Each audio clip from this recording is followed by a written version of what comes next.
If you've ever been to Ithaca lately, you may have noticed a few panhandlers on the streets. That's right. Community workers are calling on officials to address aggressive panhandling in the city that has been on the rise just this year. WNY's ASHA McKenzie has the story. ASHA.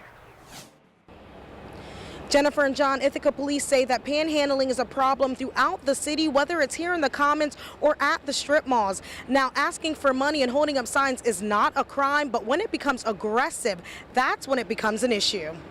You know, where somebody asks for money, they are rebuffed, and then they continue to ask, you know, or they block your path on the sidewalk, block your path as you're crossing the street.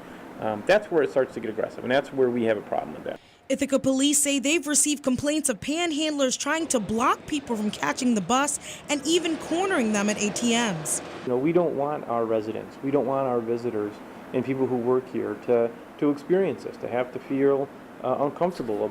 IPD says they have reason to believe some of the city's panhandlers are working together, which is drawing great concern from the Downtown Ithaca Alliance. Now those community workers are calling on city officials to take a closer look at current panhandling laws to define how far someone who is soliciting should be from things like ATMs and business entrances.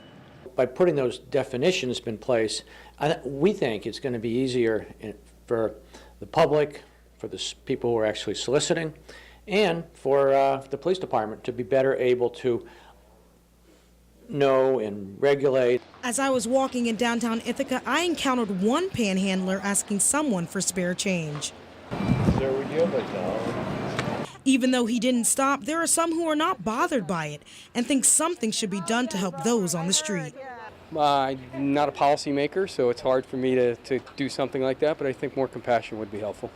The Downtown Ithaca Alliance, along with city councilmen, are working together to define exactly what aggressive panhandling is so they can further address the issue. In Ithaca, ASHA McKenzie, WENY News.